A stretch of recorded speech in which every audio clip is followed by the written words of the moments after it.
Halo, kita jumpa lagi sahabatku semua. Kali ini kita mau jalan-jalan nih, tapi di luar kebiasaan. Kalau biasanya kita jalan-jalan ke tempat wisata, ke tempat hiburan, kali ini kita jalan-jalan ke kandang ayam. Nah, seperti apa kandang ayam tersebut? Ikuti terus Pocil Channel. Jangan kemana-mana, jangan sampai nyesal. Oke pemirsa, saya ini masuk ya ke kandang. Kita cari coba ownernya ya. Kita tanya-tanya nanti agar saya bisa memberikan informasi kepada Anda. Karena luar biasa salut saya masuk kandang ini tapi tidak berbau. Yuk kita cari yuk. Nah ini kebetulan nih kita ketemu nih sama ownernya nih. Rokoknya mungkin dibuang dulu kali ya. Selamat sore Om. Selamat sore Pak. Iya. Sama Om apa nih Om? Ogi. Om Ogi. Ya. Om Ogi. Ya. Kita mau nanya-nanya dikit nih. Siap. Ini kandang kapasitasnya berapa ekor ini? Ini kandang kita kapasitas 35.000 ekor. 35.000 ekor. Jenis ayamnya apa nih? Jenis ayamnya ayam broiler. Ayam broiler. Kode K38. Biasanya kode itu penentu ras saja. Oke. Ras. Nah, ini ada yang unik nih, kandang segini banyak isinya, tapi tidak berbau ini. Seperti apa ini? Jadi ini orang sebutnya ini kandang close house. Jadi close house itu mungkin kalau orang umum bilang kandang modern lah ya, karena dengan sistem yang memang sudah full otomatis. Yang membuat itu tidak bau pertama dari sistem pakan. Sistem pakannya itu memang dengan protein tinggi dan ada mungkin formula-formula khusus yang membuat kotoran itu cepat kering dengan diproses oleh cooling pad dan sirkulasi udara, akhirnya tidak berbau. Gitu. Orang-orang biasanya kalau kandang ayam nih dengan konotasi orang lama ya kumuh, bau. Ya, ini yang sistem close house yang kita jalankan sekarang jauh dari bau. Jadi sekalipun itu mungkin tidak jauh dari pemukiman warga, tidak ada masalah. Oke, ini jenisnya tadi broiler K berapa tadi? 38. K38. Ya.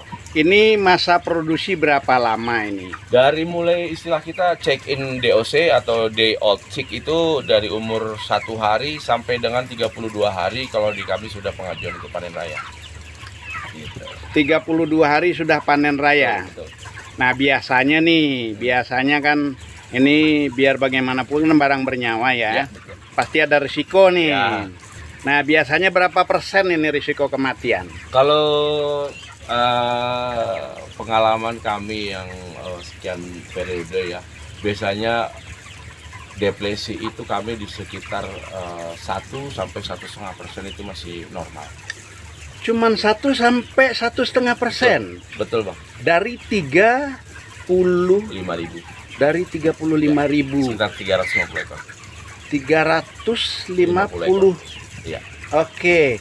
Nah, kemudian ini pangsa pasarnya kemana nih?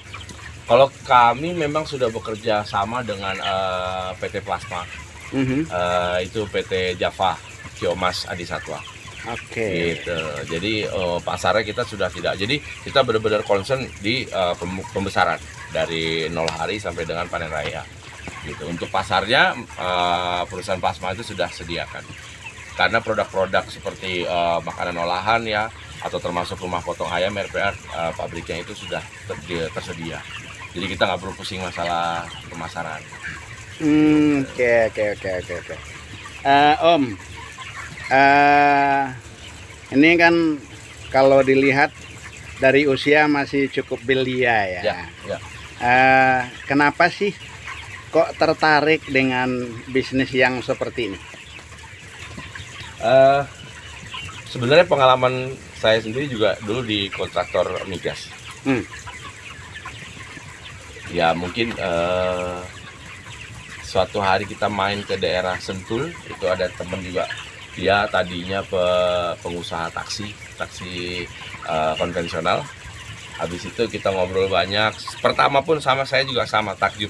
Begitu saya bayang dari rumah mau pergi ke Sentul ke kandang itu, pasti ya kandang ayam kita udah siapin nih, mungkin masker, bau-bau segala macam. Cuman ini bisnis menggiurkan gitu.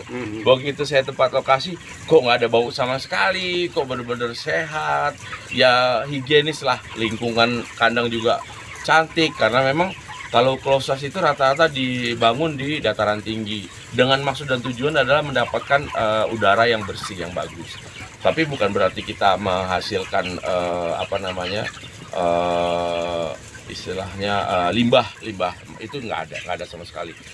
Selesai panen raya, sekam, kita ngomongin sekam pupuk itu sudah ada tim sendiri yang mengambil ke luar kandang. Memang ada metode-metode cleaning area itu yang memang kita juga harus patuhi ya. Biasanya setiap peternak baru itu pasti mendapatkan istilahnya panduan dari PT Plasmanya gitu. Oke. Adakah kira-kira yang bisa disampaikan kepada generasi muda nih? Karena kan generasi muda nih sekarang lagi limbung nih. Ya. Nah, sementara si omnya sendiri dari kontraktor migas loh. Ya. Bisa dibayangkan kontraktor migas itu bukan sesuatu pekerjaan yang ya pokoknya high class lah ya, tapi sekarang lari ke sini. Nah, apa nih himbauannya kepada generasi muda yang barangkali masih berada di zona nyaman barangkali atau tidak melirik bisnis seperti ini? Ya. Sharing aja pribadi ya. Dulu kita sebagai kontraktor itu berhubungan dengan birokrasi pemerintah, berhubungan dengan instansi-instansi terkait, ya. Yang kadang-kadang menurut saya pribadi itu menyita waktu. Mungkin berkurang waktu liburan, macam-macam lah. Saya berpikir apa sih bisnis yang memang secara independen kita bergerak, tapi skupnya memang untuk nasional. Akhirnya ketemu nih closed house broiler. Kita tidak terlalu kita tetap bisa sumbangsi untuk kegiatan ekonomi nasional, tapi tidak terlalu berdampak ke birokrasinya gitu loh. Karena ya mungkin kita bisa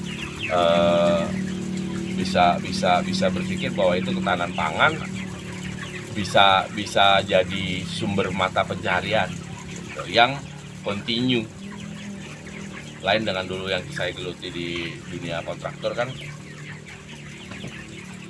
biasanya pekerjaan itu tuh sifatnya tetap berlangsung tapi tidak sustain secara apa ya istilahnya, pendapatan bulanan. Nah itu dia, lain kalau yang ini gitu. Ya, berarti artinya lebih menantang ini ya? Lebih menantang. Dan lebih menarik. Betul. Ada imbauan buat anak muda? Berani coba, jangan pernah takut, jangan riba. Luar biasa, jangan riba. Oke Om, terima kasih. Dapat menginspirasi kita semua. Terima kasih.